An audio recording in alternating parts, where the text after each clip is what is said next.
आपका जुड़ाव कैसे हुआ? रंगमंच से मेरा जुड़ाव बचपन में बहुत सारी चीज़ें देखा करता था। तब थिएटर के बारे में उतना जानता नहीं था, लेकिन मेरा ग्रामीण थिएटर, नौटंकी, क्लासिकल म्यूज़िक, ऑर्केस्ट्रा का म्यूज़िक, सिनेमा बहुत देखता था। लेकिन मैं अभिनय नहीं कर पाता था क्योंकि मेरी पूरी फैमिली में कोई इस विधा से कोई जुड़ा हुआ नहीं था। लेकिन जब मैं कॉलेज में गया 1986 में, तो मेरे गुरु हैं संजय उपाध्याय, जिनका मैंने पहला नाटक देखा था, तो मुझे लगा कि मुझे तो यही करना है। फिर मेरे एक अंकल हैं, उन्होंने वहाँ एडमिशन दिलवा दिया। हज्जू भैया थे वहाँ, संजय उपाध्याय जी थे, और भी बहुत सारे, सहजानंद जी, विशाल नाट्य मंच उस जगह का नाम था।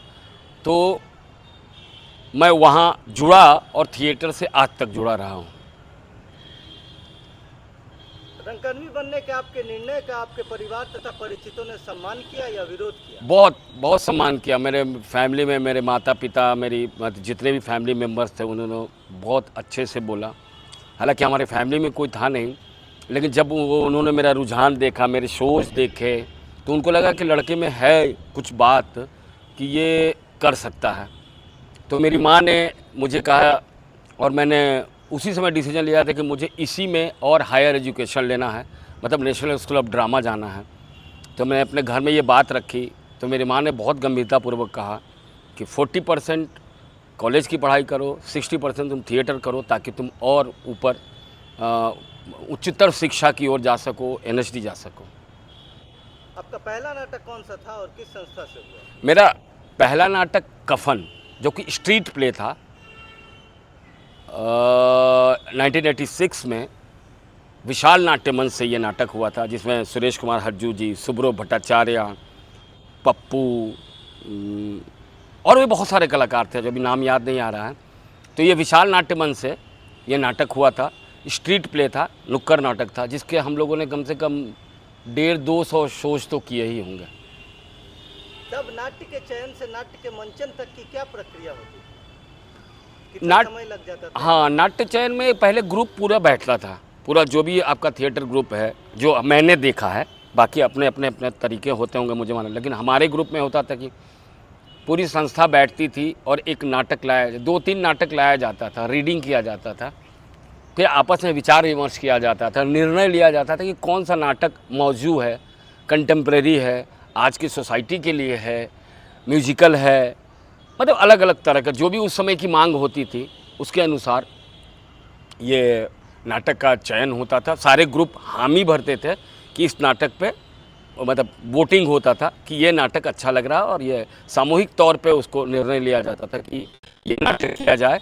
और फिर उसके बाद रीडिंग शुरू होती थी, जो महीनों महीनों तक चलती थी, महीनों महीनों रीडिंग चलती थी। उसी में धीरे धीरे धीरे कास्टिंग प्रोसेस चलता था कि कौन अच्छा पढ़ रहा है, बुरा पढ़ रहा है, या रोल के लिए, इस पात्र के लिए, इस चरित्र के लिए।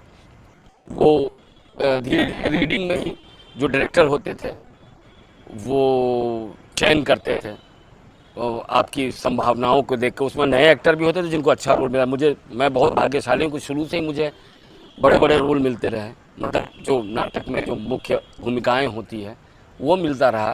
तो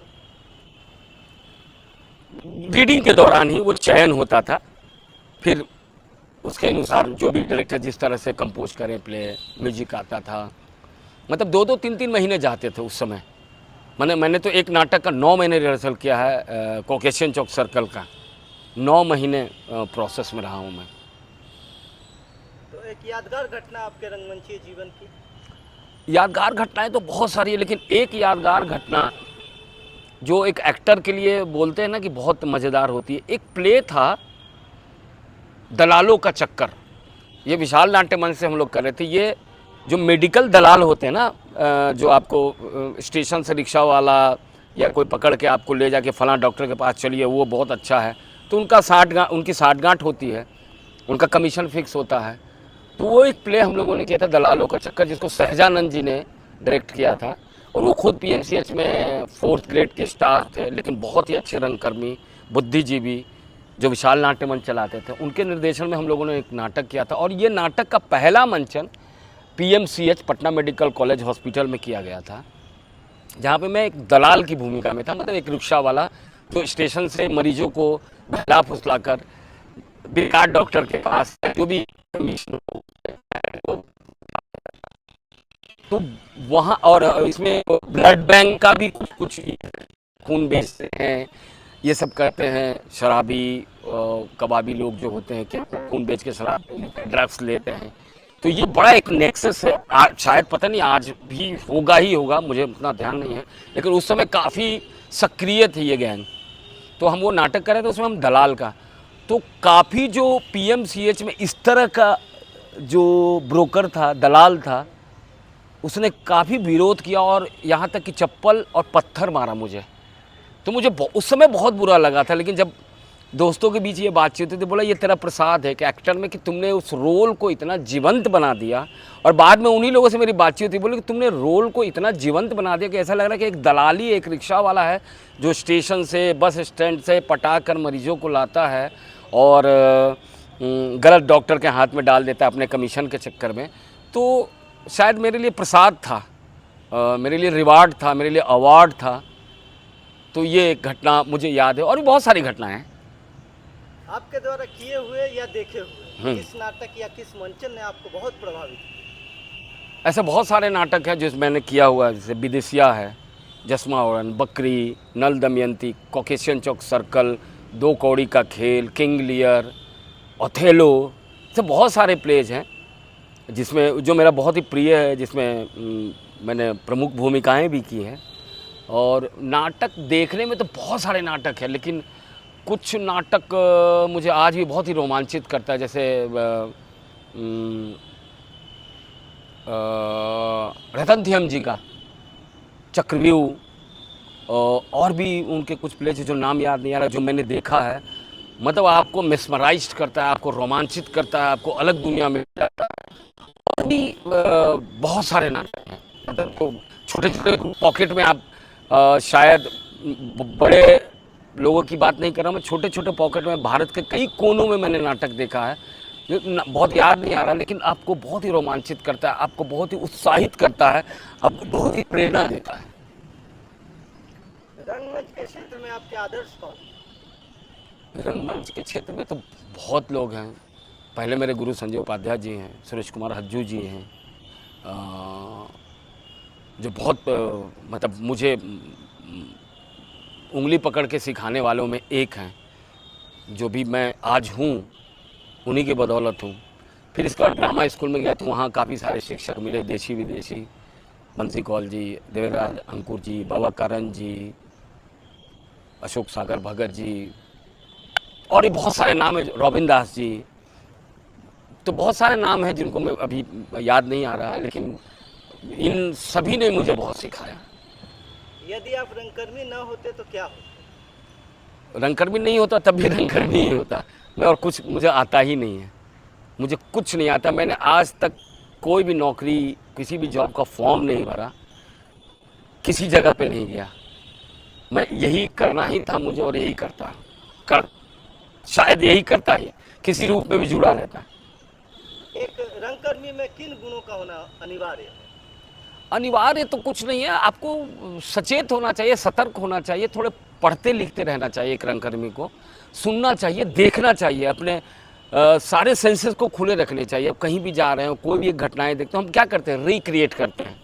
हम जब भी थिएटर करते हैं किसी घटनाओं को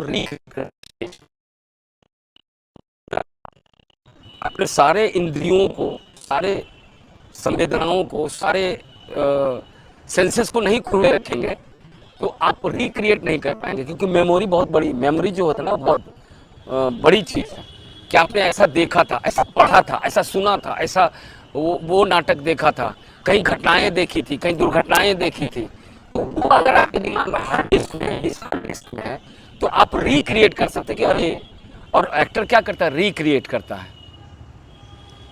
तो वो बड़ा ज़रूरी है कि आप अपने सारे इंद्रियों को खुले रखिए, देखिए, सुनिए, सूंघिए, महसूस कीजिए। जो हमारे सेंसेस हैं, पांचों इंद्रियां हैं, उसको हमेशा मुझे लगता है कि खोले रखना चाहिए। आप कभी भी कुछ भी आप सुन सकते हैं, कोई घटना दुर्घटना, कोई सुंदर चीज़, बुरी चीज़, गंध, दुर्गंध, खुशबू, खाने की खुशबू, तो आप अगर वो आपके हार्ड डिस्क में है तो आप जब रोल करने जाएंगे तो आप जोड़ सकते हैं कि यार ऐसा, फिर उस मेमोरी में ला के फिर आप उसको एक्सरसाइज करके फिर उसको प्रैक्टिस करके कि ऐसा मैंने देखा था, ऐसा सुना था और मैं इसको इस तरह से प्रस्तुत कर सकता हूँ। आपने जब शुरुआत की थी तब के रंगमंच और आज के रंगमंच में क्या मुख्य अंतर दिखता है? देखो सब लोग अपने अपने तरह के, मुझे तो कोई बहुत ज़्यादा अंतर नहीं दिखता। सब लोग और डेवलप हो रहे हैं और थोड़ा टेक्निकल अवेयरनेस है, टेक्नोलॉजी भी बढ़ी है, चीज़ें और लोग अवेयर हुए हैं। अब लोगों के पास पहले आपके पास ये नहीं था, मीडिया नहीं था, तो अब आप एक्सेस है कि आप यूट्यूब के थ्रू, आप गूगल के थ्रू आप बहुत चीज़ें पढ़ लिख सकते हैं जो आपके फ़ोन पे है। पहले हम लोग को लाइब्रेरी जाना पड़ता था, अब हाथ में तो आपको कुछ भी शंका है ने क्या किया, भरत मुनि ने क्या, तो वो सब आपके उंगलियों पे है, तो आप तुरंत जान सकते हैं। तो मुझे लगता है कि ये टेक्नोलॉजी ने बहुत विकास किया, लेकिन कुछ चीज़ें हैं जो सेंसेस को ख़त्म कर रहा है। वो लाइव होना, मतलब अब आप संगीत सुनने नहीं जाते, आप अच्छे नाटक देखने नहीं जाते हैं, आप अच्छी संगति में नहीं बैठते हैं, कोई रिहर्सल किसी का हो रहा है तो आप दूर से नहीं देखते, जो हम लोग खिड़कियों से देखते थे कि एक अच्छा प्ले का रिहर्सल चल रहा है, एक अच्छा म्यूजिक का वो चल रहा है, चाहे वो कोई भी ग्रुप कर रहा है, तो वो से थोड़ा बहुत ही थोड़ा सा हम लोग स्वयंभू होते जा रहे हैं और अपने खोल में घुसे जा रहे हैं, जो कि मुझे नहीं लगता है, आपको खुलना पड़ेगा। और दूसरा, लोगों को सुनना पड़ेगा, कोई कहीं भी कुछ हो रहा है, कुछ चीज़ें हो रही है, म्यूजिक हो रहा है, कहीं शास्त्रीय संगीत हो रहा है, कहीं अच्छा नाटक हो रहा है, कहीं बैठकी हो रही है, कहीं सेमिनार हो रहा है, तो आपको जाना चाहिए। मतलब ये थोड़ा सा मुझे लगता है कि आज के नए जनरेशन में मुझे लगता है कि ये, और दूसरे की इज्जत करना, दूसरे से सीखिए।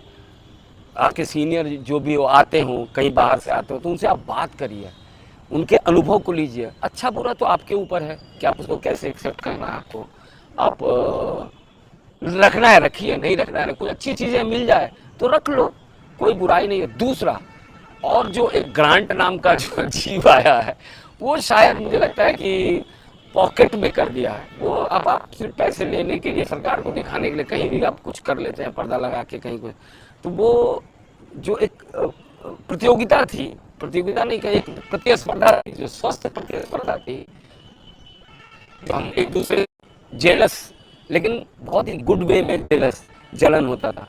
उसने अच्छा नाटक कैसे किया, मुझे भी करना है, उसने अच्छा रोल कैसे किया यार, वो उसका टेक्निक क्या था, वो मुझे सीखना है। तो ये शायद थोड़ा सा लैक कर रहा है। मैं खारिज नहीं करूँगा, ग्रांट से अच्छे नाटक में हो भी रहे होंगे। बहुत से नाटक देखा जो मेरे सर्कल में है, पटना में है, बहुत जगह देखा मैंने, पूरे भारत में मैं घूमता रहता हूँ नाटकों में, मेरे अपने शो चलते रहते हैं, शूटिंग के लिए भी घूमता रहता हूँ, तो मैं जहाँ भी जाता हूँ मुझे मौका मिलता है, मैं थिएटर में चला जाता हूँ। तो वो जो ग्रांट वाला है ना, वो एक जो नाग जो है ना, वो थोड़ा सा मुझे लग रहा है उसका जहर थोड़ा सा ज़्यादा हो रहा है, तो थोड़ा उसके मुंह से निकलना होगा हमें।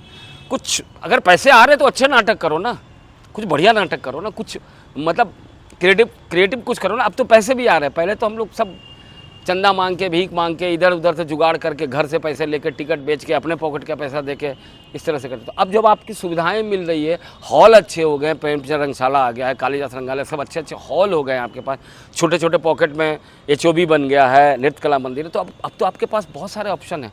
तो मुझे लगता है अब तो आपको बहुत ही मतलब थोड़ी सी मेहनत करनी होगी।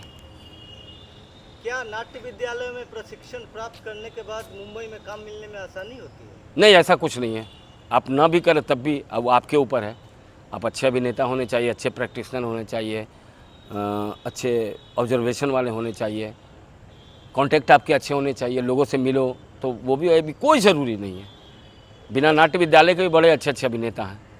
तो राष्ट्रीय नाट्य विद्यालय में आपके अनुभवों के बारे में कुछ बताएंगे? राष्ट्रीय नाट्य विद्यालय मेरा जीवन का बेस्ट अनुभव है। वो 3 साल मैंने अपने जीवन के, मतलब जितना मेरा रंगमंचीय लाइफ है 40 सालों का, उसमें वो 3 साल बेस्ट था, क्योंकि मुझे वहाँ वही, मतलब घर नहीं जाना पड़ता था, आप वहीं रहते थे, वही खाना, वहीं पीना, वहीं सोना, उसी चीज़ को पढ़ना, उसी चीज़ को देखना। तो आप 3 साल तो वही होता है ना, करत करत अभ्यास जड़मती हो सुजान। तो अभ्यास तो आपको 3 साल चाहे आप डर से करें, चाहे प्यार से करें, दबाव में करें, टीचर के मार से डरें, या आपको स्कूल से निकाल दिया जाएगा उसके कारण डरें, लेकिन आप अभ्यास प्रतिदिन कर रहे हैं तो मुझे लगता है सिल पे निशान तो पड़ता ही है, आप सीखते ही हैं, जाने अनजाने में आप सीखते ही चले जाते हैं। तो मुझे लगता है कि नाट्य विद्यालय, जो भी नाट्य विद्यालय हो भारत के, वो आपको सिखाता तो है और आपको मतलब एक अवेयरनेस तो देता है। तो जो नए रंगकर्मी मुंबई जाकर अपना बनाना चाहते हैं, अपने अस्तित्व को बनाना चाहते हैं, अपनी पहचान बनाना चाहते हैं, उनको क्या संदेश देंगे? बिल्कुल आओ, तैयारी करके आओ, अच्छे से मतलब 5 साल 10 साल अच्छे से, मतलब मुझे लगता है कि करके आओ, 2 नाटक करके मत आओ, नहीं तो खुद पछताओगे, फैमिली वाले को भी तकलीफ होगी, उनके पैसे खर्च होंगे, बाद में मुंबई को गाली दोगे कि मुझे समझ नहीं पाया। आप अपनी तैयारी करके आइए अच्छे से। हाँ, उतार चढ़ाव तो चलता ही है, कभी हो सकता है आपके पास काम हो, कभी ना हो, क्योंकि वो तो कॉमर्स का अपना नियम है, कमर्शियल फिल्मों का अपना नियम है। आपकी ज़रूरत होगी तो आपको ज़रूर लेंगे, और आप उस कैरेक्टर में फिट है तो वो ज़रूर लेंगे आपको, निश्चित तौर पर लेंगे। और आपके पास टैलेंट तो आप साबित करके दिखा दीजिए, तो आपका नाम होगा, पैसे कमाएंगे। अभी वर्तमान में मेरा एक नाटक चल रहा है हिंदी इंग्लिश में, जंप करके एक प्ले चल रहा है, जो कि मानसिक स्वास्थ्य पे है, मेंटल हेल्थ पे है। इसके शोज पूरे भारत में चल रहे हैं। अभी जून में ही 5-6 जून को पृथ्वी थिएटर में था, 17 जुलाई को जयपुर में है। तो इसके शोज काफ़ी कमर्शियल पे है, ब्लैक कॉमेडी में है, और ये शोज काफ़ी चल रहे हैं। तो भगवान करे जब पटना में आए तो आप लोग भी देखेंगे, यहाँ के दर्शक भी देखेंगे। बहुत ही मज़ेदार प्ले है, 2 एक्टर का प्ले है, 1 घंटा 40 मिनट का।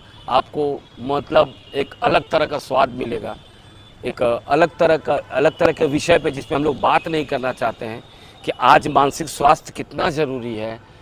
हम बात नहीं करते हैं आपस में फैमिली में कि बेटा कैसा है, बेटी कैसे, तकलीफ़ क्या है, या माताजी कैसे है, पिताजी कैसे, उनको तकलीफ़ क्या, वो बोल क्यों नहीं पा रहे हैं। तो बात करना ज़रूरी, ये प्ले डील करता है कि आप बात करिए, ग्रुप में बात करिए, इंडिविजुअल लेवल पे बात करिए। जो बहुत ही इस टाइम में नाटक इस तरह का लिखा नहीं जा रहा है, तो बहुत ही दिनों बाद ये नाटक इस तरह का लिखा गया।